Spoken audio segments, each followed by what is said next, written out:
अस्सलाम वालेकुम। आज का हमारा टॉपिक है बेसिक्स ऑफ केमिस्ट्री। केमिस्ट्री की बेसिक्स को अंडरस्टैंड करने के लिए सबसे ज़्यादा ज़रूरी है कि हम पीरियोडिक टेबल में जो 1 से लेकर 20 तक के एलिमेंट्स हैं उनको एटॉमिक नंबर और एटॉमिक मैसेज को बहुत अच्छे से याद कर लें। अगर हम उनको अच्छे से याद कर लेंगे तो हमारे लिए फार्मूला मेक करना इंतहाई आसान हो जाएगा। ठीक है, तो बेसिक्स ऑफ केमिस्ट्री को डिस्कस करते हैं।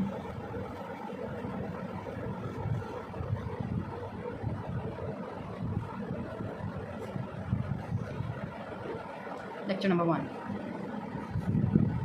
केमिस्ट्री की बेसिक्स को डिस्कस करते हैं। हमारी पूरी दुनिया जो है, हमारा पूरा यूनिवर्स जो है वो मैटर और एनर्जी से मिलकर बना है। ठीक है, अब इसकी बेसिक्स को समझने के लिए सबसे पहले ज़रूरी है कि हम साइंस को डिस्कस कर लें। साइंस जो है वो लतीनी ज़ुबान का लफ्ज़ है जो साइंशिया से निकला है। साइंशिया का मतलब होता है नॉलेज, और नॉलेज जो होता है वो बगैर किसी ऑब्जर्वेशन के, बगैर किसी एनालिसिस के और बगैर एक्सपेरिमेंट्स के हासिल नहीं होता। इसको समझने के लिए यहाँ बहुत से साइंसदानों ने बहुत से एक्सपेरिमेंट किए थे। अब साइंस की एक ब्रांच है नेचुरल साइंसेज। नेचुरल साइंसेज जो होते हैं उसमें ये होता है कि हमारी जो पूरी यूनिवर्स है वो मैटर और एनर्जी पर बनी हुई है। ठीक है, नेचुरल साइंसेज की 2 टाइप्स हैं, physical science and living science. Physical science की 2 टाइप्स हैं, फ़िज़िक्स और केमिस्ट्री। केमिस्ट्री जो होती है वो मैटर पर बुनियाद रखती है, और फिज़िक्स जो है वो मैटर और एनर्जी दोनों का रिलेशन है। ठीक है, लिविंग साइंस में ये आ जाता है जिसमें हम लाइफ को डिस्कस करते हैं। लाइफ को डिस्कस करना मतलब बायोलॉजी। ठीक है, तो सबसे पहले हमारे पास है केमिस्ट्री। नंबर 1 हमारे पास है केमिस्ट्री। केमिस्ट्री जो है वो नेचुरल साइंसेस की एक ब्रांच है। ठीक है, इसमें हम स्टडी करते हैं मैटर को, मैटर की कंपोजिशन को, उसके स्ट्रक्चर को, उसके अंदर जो चेंजेस पॉसिबल चेंजेस होती हैं उनको स्टडी करते हैं। ठीक है, हमारा मेन चीज़ जो है केमिस्ट्री में वो मैटर है। तो मैटर क्या है, हम सबसे पहले अब डिस्कस करेंगे मैटर।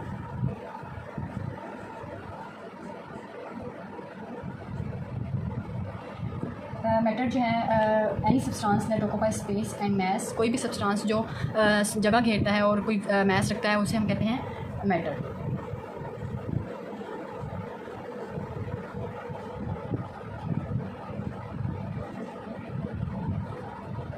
ये चीज़ जो है वो मैटर को डिस्क्राइब करती है। ठीक है, अब मैटर को हम मैटर की हम मुख्तलिफ क्लासिफिकेशन करते हैं। इसमें हम मैटर की कंपोजिशन, उसकी बनावट, उसका स्ट्रक्चर क्या है, किस तरह की उसकी प्रॉपर्टीज़ हैं और उसमें किस तरह की चेंजेस जो हो सकती हैं उसको हम डिस्कस करते हैं। इसके अलावा मैटर को फर्दर क्लासीफाई किया जा सकता है 2 टाइप्स में, फ़िज़िकल स्टेट में और केमिकल स्टेट में। ठीक है, फ़िज़िकल स्टेट में ये आ जाता है कि उसकी 3 स्टेट्स होती हैं। एक हो जाती है सॉलिड, लिक्विड और गैस। ये जो स्टेट होती है ये हमारे पास नॉर्मल टेम्परेचर में होती है। अगर हम नॉर्मल टेम्परेचर से एक्सीड करेंगे टेम्परेचर की लिमिट को तो हमारे पास वो जो टाइप्स आ जाएंगी वो और होंगी, फॉर एग्जांपल प्लाज्मा। उसके अलावा मैटर की जो दूसरी टाइप है हमारे पास वो है केमिकल स्टेट। ठीक है, इसमें हमारे पास आ जाता है pure matter and impure matter. Pure matter वो होता है, अगर हम इसकी केमिकल स्टेट में प्योर मैटर को डिस्कस करें तो हमारे पास आ जाते हैं एलिमेंट और कंपाउंड, एलिमेंट्स एंड कंपाउंड्स। ये हमारे पास जो है वो प्योर मैटर है। लेकिन अगर हम केमिकल स्टेट में इम्प्योर मैटर को डिस्कस करेंगे तो हमारे पास आ जाता है मिक्सचर।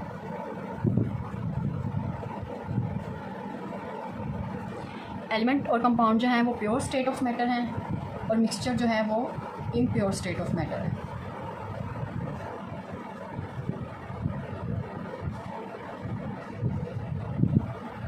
ठीक है, इसके बाद हमारे पास ये आता है कि एलिमेंट जो स्मॉलेस्ट कंपोनेंट ऑफ एटम्स होते हैं। एलिमेंट्स क्या होते हैं, जो वो स्मॉलेस्ट कंपोनेंट ऑफ एटम होते हैं, स्मॉलेस्ट कंपोनेंट ऑफ एटम।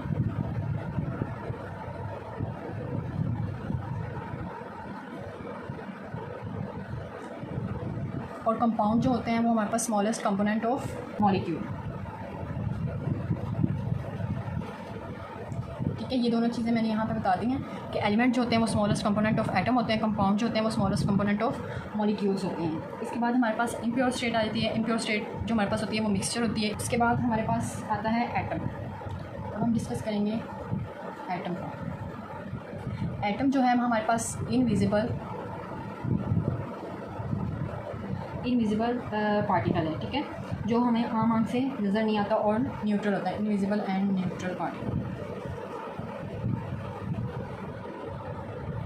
जिसे हम आम आँख से नहीं देख सकते। ठीक है, उसके बाद हमारे पास एटम के बाद हमारे पास आ जाता है मॉलिक्यूल। मॉलिक्यूल्स वो होते हैं जो एटम्स जो होते हैं आपस में, जब ज़्यादा सारे एटम आपस में कंबाइन होते हैं तो वो एक मॉलिक्यूल बना देते हैं। एटम्स कंबाइंस टू फॉर्म,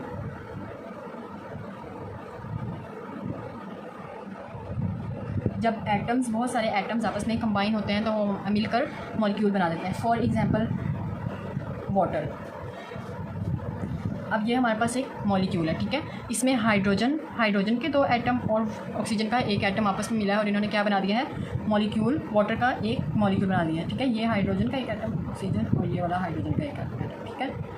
इन्होंने आपस में मिलकर एक वाटर का मॉलिक्यूल बना दिया, ठीक है। अब वाटर का ये जो एक मॉलिक्यूल बना है, ये इतना छोटा मॉलिक्यूल है, इतना ज़्यादा कि हमारे पास पानी का जो एक कतरा होता है उसका हम करोड़वां हिस्सा ले लें तो हमारे पास वाटर का एक मॉलिक्यूल बनता है। उसको हम आम आँख से नहीं देख सकते। अगर हम वाटर के इस मॉलिक्यूल को सैकड़ों में बनाएंगे या लाखों में बनाएंगे तो फिर जाके हमारे पास जो वाटर जो होगा वो विजिबल होगा, वो हम उसे आम आँख से देख सकेंगे, ठीक है। उसके बाद आज का हमारा जो मेन टॉपिक है वो है एलिमेंट्स, ठीक है। एलिमेंट्स, अब हम डिस्कस करेंगे symbols of elements.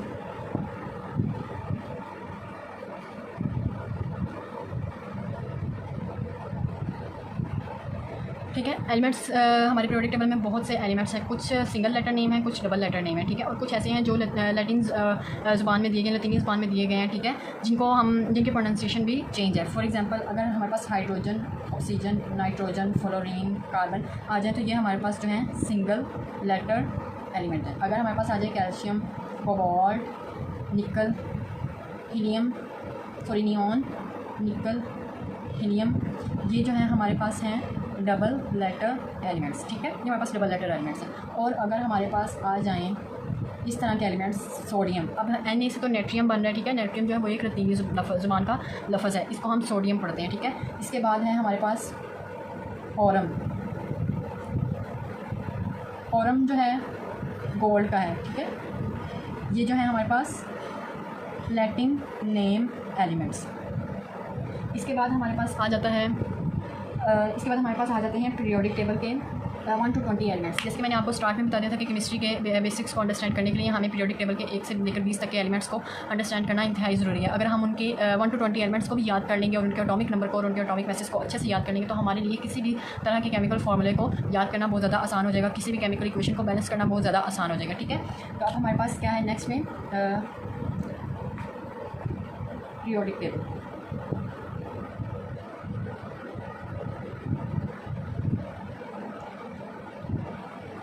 One two 20 elements, ठीक है। इसमें हमारे पास सबसे पहले क्या चीज़ आ जाती है, एटॉमिक नंबर आ जाता है, एटॉमिक मास आ जाता है और उनको अच्छे से मेमोराइज करना। फर्स्ट ऑफ ऑल इसमें हमारे पास है एटॉमिक नंबर।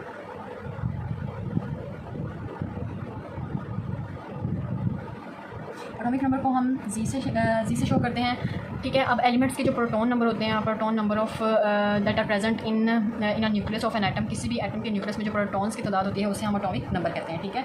और किसी भी एलिमेंट के न्यूक्लियस में न्यूट्रॉन्स की तादाद को हम उसका एटॉमिक मास कहते हैं, ठीक है।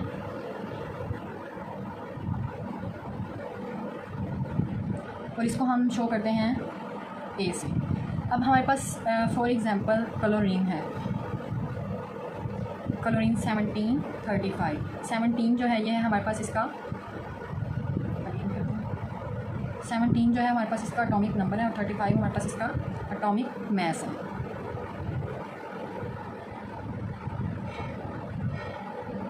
ठीक है। 17 जो है हमारे पास एटॉमिक नंबर है और 35 जो है हमारे पास एटॉमिक मास है, ठीक है। एटॉमिक नंबर जैसे कि मैंने आपको बताया कि किसी भी एटम के न्यूक्लियस में जो प्रोटॉन्स की तादाद होती है वो हमारे पास क्या होती है, उसका एटॉमिक नंबर होता है, ठीक है। एटॉमिक मास हमने फाइंड करना हो कि हमारे पास न्यूट्रॉन्स कितने हैं, किसी एटम में कितने न्यूट्रॉन्स पाए जाते हैं, तो हमारे पास उसके लिए ये फॉर्मूला है n equal to a minus z। 35 minus 17 is equal to 18। तो 18 जो हमारे पास है वो क्या है, न्यूट्रॉन्स हैं। 18 हमारे पास क्या है, न्यूट्रॉन्स हैं। किसी भी एटम में न्यूट्रॉन्स की तादाद हम इस तरह से इस फॉर्मूले के थ्रू फाइंड कर सकते हैं, ठीक है। इसके बाद हमारे पास आ जाता है fundamental particle of an atom, किसी भी एटम में फंडामेंटल पार्टिकल्स।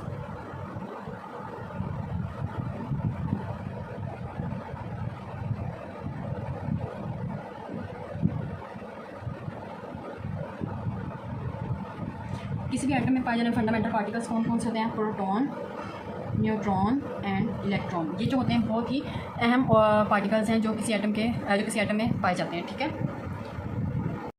अब हम यहाँ पे कुछ एग्जांपल्स देख लेते हैं कि हमें किस तरह पता चलेगा प्रोटॉन कौन से हैं, न्यूट्रॉन्स कितने हैं और इसमें इलेक्ट्रॉन्स कितने हैं। यहाँ पे मैं बता देती हूँ। फॉर एग्जांपल हम क्लोरीन ही ले लें। क्लोरीन यहाँ पे कितने हैं, क्लोरीन में उनका एटॉमिक नंबर क्या है, ए जो है इसका वो 17 है, मतलब इसमें प्रोटॉन भी 17 है, ठीक है। अब इसमें न्यूट्रॉन्स हमारे पास कितने आए थे, 18 आए थे, ठीक है।